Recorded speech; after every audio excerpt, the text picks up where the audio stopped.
Op-ed news. Yep. So we talked on the radio about, you said that no company should be so big that it can't. The phrase was, if it's too big to exist, it's too big to fail, it's too big to exist. So what we've done is we've given them money so they can get bigger. Given them tax breaks to incentivize that. And they're buying and acquiring more and getting worse. So what do we do? Where's this going? There's no easy answer. This is what I think. I think a couple of things. Where we are at right now, if we don't do anything, there is a strong likelihood that we're going to continue to pump many hundreds of billions of dollars into these institutions. That seems to be pretty absurd. What we need is some progressive thinking as an alternative. And that's not such easy. And in fact, tomorrow, next day, we're going to be talking to some of the best economists.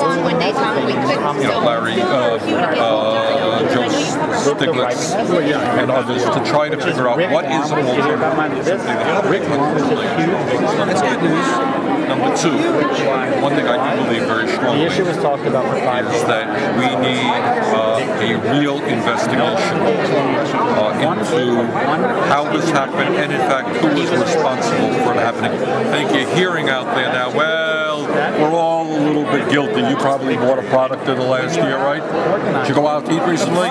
Well, you're part of the problem, and Wall Street, and we're all part of the... Well, I don't believe it. I mean, I really believe there are a few hundred, maybe a few thousand people who made unbelievable sums of money over the last number of years, who acted incredibly recklessly and perhaps illegally, and have brought the financial system to its knees. We need to know who those people are, what they did.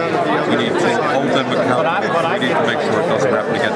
So an investigation is also the I word. Isn't that like the word that nobody wants to use? No, I use it. The question is not that nobody wants to use it. The question is what the nature of the investigation will be. The problem, the political problem is you can't just blame the Republicans. Certainly you can blame Bush a whole lot for his deregulation fervor, etc. But these problems also go back to Clinton, they go back to Bob Rubin, and others. And how much anybody wants to really investigate it, because I think most political parties, Republicans more than the Democrats, Phil Gramm was a leader on it, but it's an issue that has to be explored. So we're going to be pushing for very serious investigations. Pardon me? We?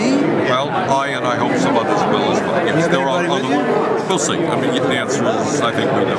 So you have hope that this will be turned into an investigation? I hope that there will be an investigation. The question is whether it will be a serious investigation. Even while we're at it, we can find out who made money on 9/11 too. Well, or is that? I mean, there are a lot of things that we can look at, but I think the American people are and should be outraged by the unbelievable amounts of money that have been and will be pumped into these banks, to the fact that these people have brought the economy to its knees, and we need to know how that happened, who is responsible. Well, you're the socialists in the Congress. Where's the bottom up for this economic bailout? I mean, it's not happening that way. Well, there is a stimulus. Well, there is a stimulus package coming down, which is significant. It'll be the largest economic stimulus in the history of our country, and that's not trivial, and it's not something that should be dismissed. There's going to be a lot of debate about what's in it, what's not in it, how much are in taxes, which tax relief. Certainly, some of the tax proposals I'm not sympathetic to, but pouring hundreds of billions of dollars into rebuilding our infrastructure and moving this country to energy efficiency and sustainable energy, and protecting the most vulnerable people in our society is not something to be trivialized. That's a serious and significant step forward. So we have to make that stimulus package as strong and as it possibly can be. Thanks a lot. Okay, thanks. Thank you.